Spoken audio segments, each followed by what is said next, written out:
No, good evening. Thank you so much for joining in. This is Dheeraj, co-founder of CapRed. And a couple from Talk. We actually, both of us, our companies do work together as well. Thanks ET and sponsors for organizing this event.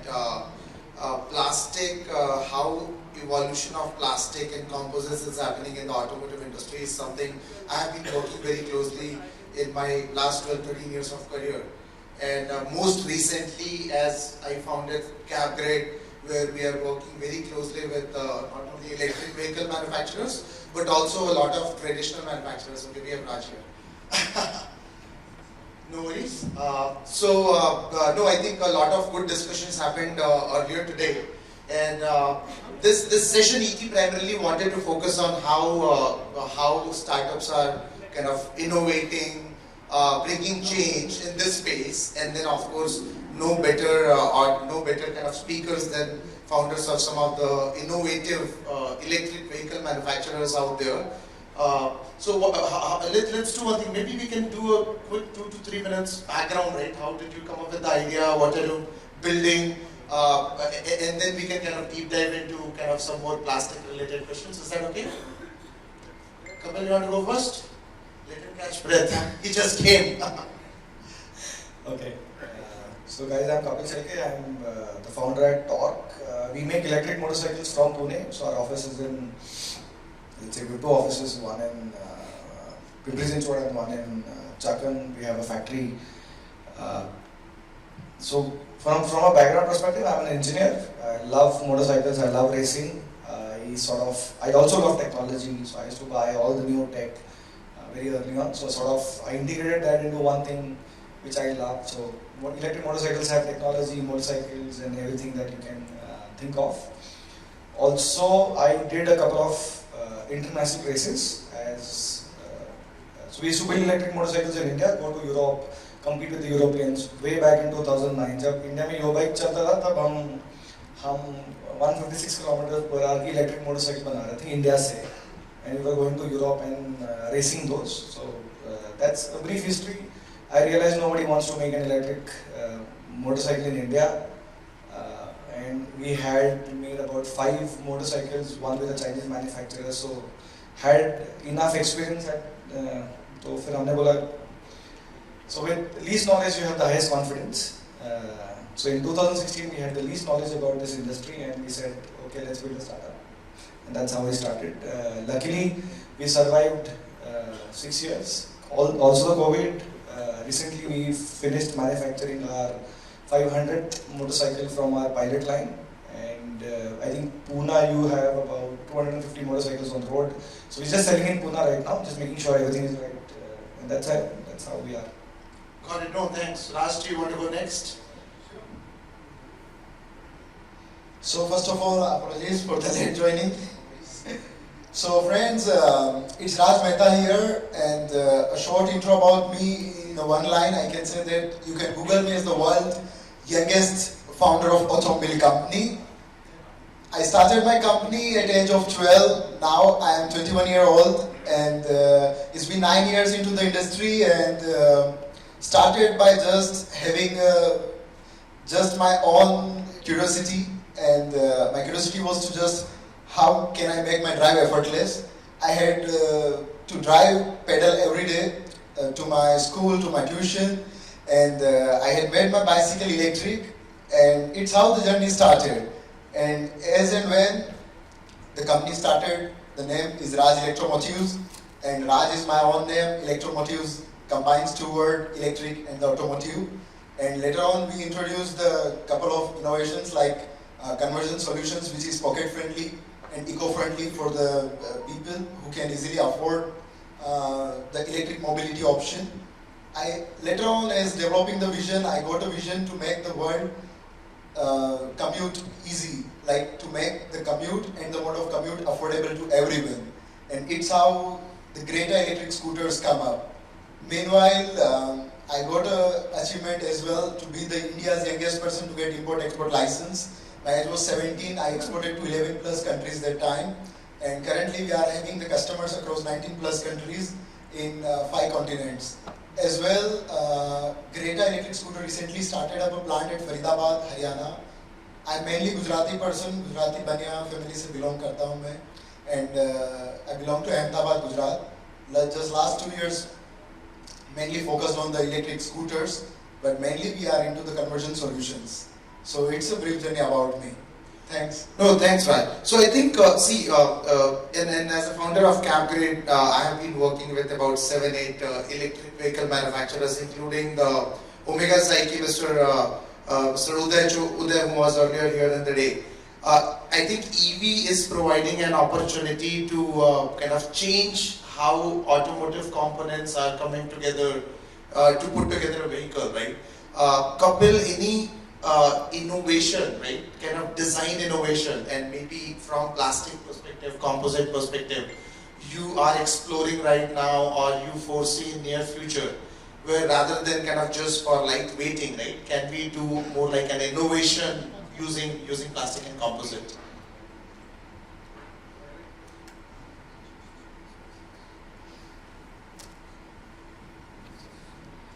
So I think a couple of things that I was following when I started building motorcycle. One was I went to Taiwan, I saw Gogoro, and they had magnetic panels, and you had to have a tool to take it out.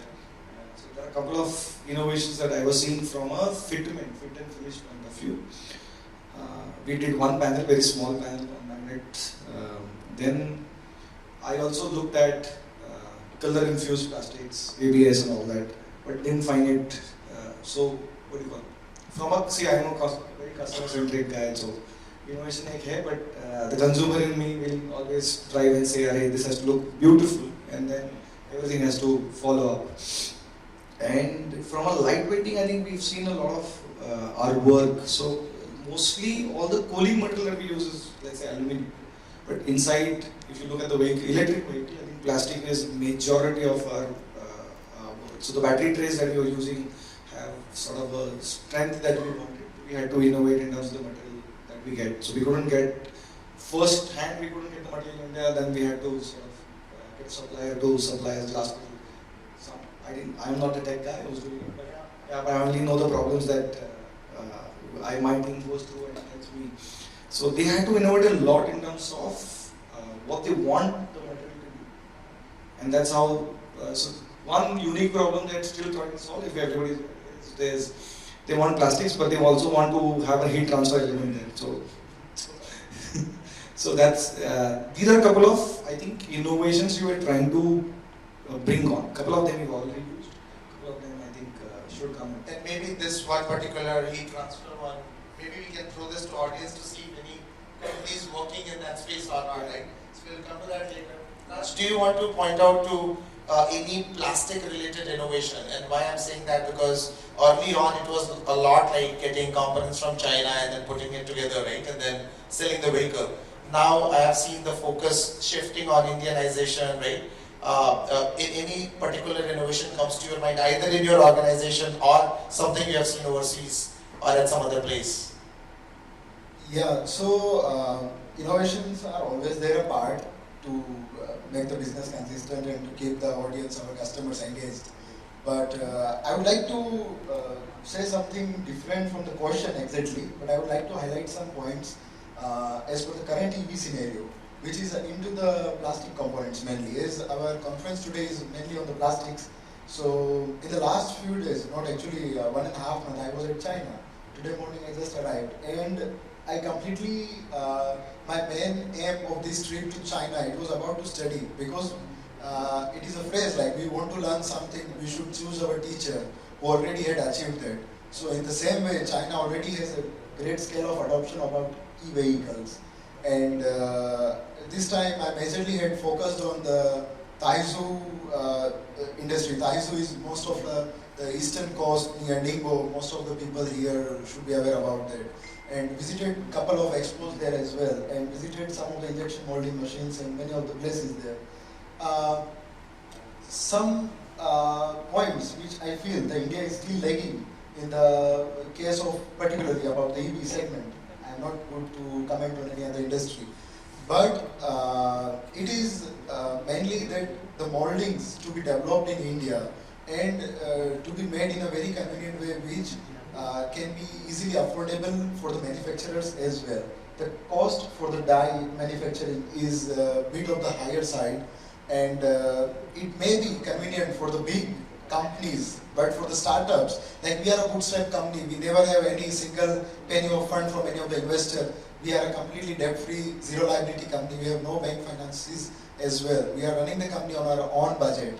So for us, it is a part of question that should we invest for these dies, should we invest for the molds, should we outsource the materials, how to make it more viable to the customers. As of now in India, many companies are there working on the metal components for the EV two-wheelers. One of the major players is there as well, they are also working with the metal component. But for me, I consider that plastic reduce the weight of the overall structure, and it make good to balance for the, how to say, like the household lady, the household users, domestic users, for them the weight is a concern. As well, from the engineering perspective, we need to make the vehicle on the lighter note. So it's better that we use plastic components. And in the India, in the coming time, as per the FAM 2, like government had introduced a faster adoption of manufacturing in the India. So yeah, so on the same case, I would like to keep that India, we should develop such good, maybe if I'm not aware, any of the audience, please help me with the same, that how about the costings, and anyone can help me with the same solution, I would be thankful for the same. Yeah, no, actually, so that tool and die cost in plastic is a very kind of, I mean, we have seen multiple manufacturers kind of stumbling. I have like 5,000, 500,000, 2,000 vehicles per month volume, and maybe the tooling guide doesn't make sense. Kapil, how are you navigating it, given now your product is out there and you have certain targets? So I think I went through the same cycle of not understanding plastics earlier. Luckily, I had great team members who sort of pushed me and said, the only way is to sort of tool up. You can't, if you are, see, from a consumer standpoint, you don't want us to have, let's say, an alternate method.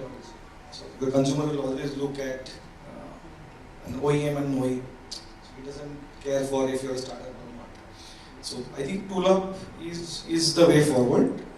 What we also realized, or I asked this question to my team and said, I don't know when we're going to build 50,000 vehicles. I don't know when we're going to build 1 lakh vehicles. Can we innovate in terms of the shots that we can take from that material?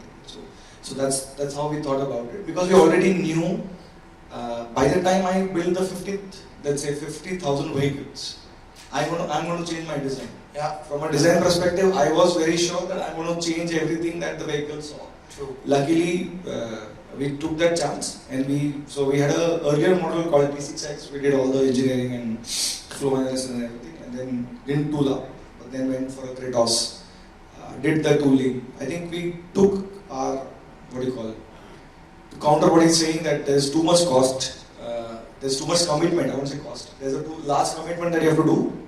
Can you reduce that by number of vehicles that you sell? If you know that, inherently, then you can sort of innovate. No, thanks. So I think Raj was pointing to that earlier as well. From audience, if anyone has been working with like EV startups, and if you have a certain input, comment, question, we can take a couple right now or towards the end. Do we have any comment, questions working with electric vehicle manufacturers on the plastic side? Okay, I take it as a no. So one more thing which has happened given this boom of EV manufacturing. See, manufacturing setup was not very common. Setting up a new manufacturing setup, right? Now it's happening at scale. There are probably hundreds of new electric vehicle manufacturers all across the country as well as globally as well, which are coming in.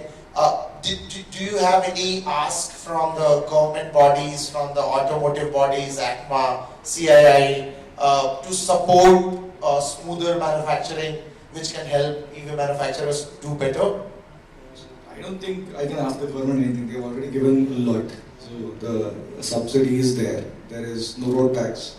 There is state subsidy. There is 5% GST. There is absolutely no road tax in Maharashtra.